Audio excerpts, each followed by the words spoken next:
SOS Startup. Et oui, et pour cette deuxième séquence SOS Startup, on va parler formation. Bonsoir nos chers invités. Alors, petite question de nouveau très simple.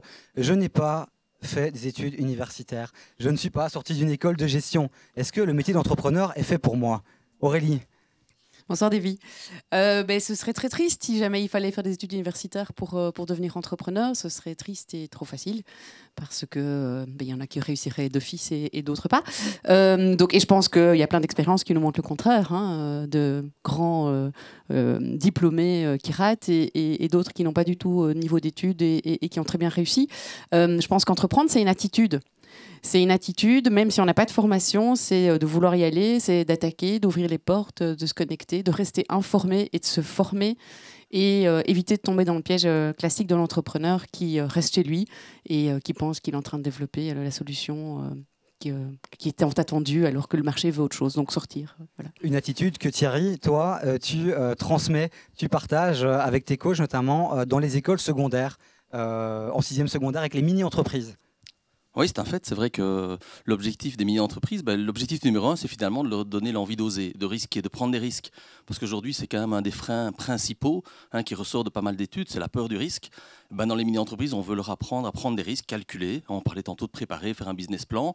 On le fait de manière simplifiée, mais c'est avant tout ça. C'est de leur permettre de faire le pas en mettant un minimum d'encadrement qui vont leur permettre de ne pas prendre de risques, ou en tout cas à leurs yeux, de ne pas prendre de risques. Et ça, c'est fondamental. C'est un premier pas pour eux dans l'entrepreneuriat. Alors, tu parlais de peur du risque. Je sais que Étienne, par exemple, qui est un des fondateurs de eSense, tu travailles notamment tout ça avec les entrepreneurs que tu rencontres au quotidien.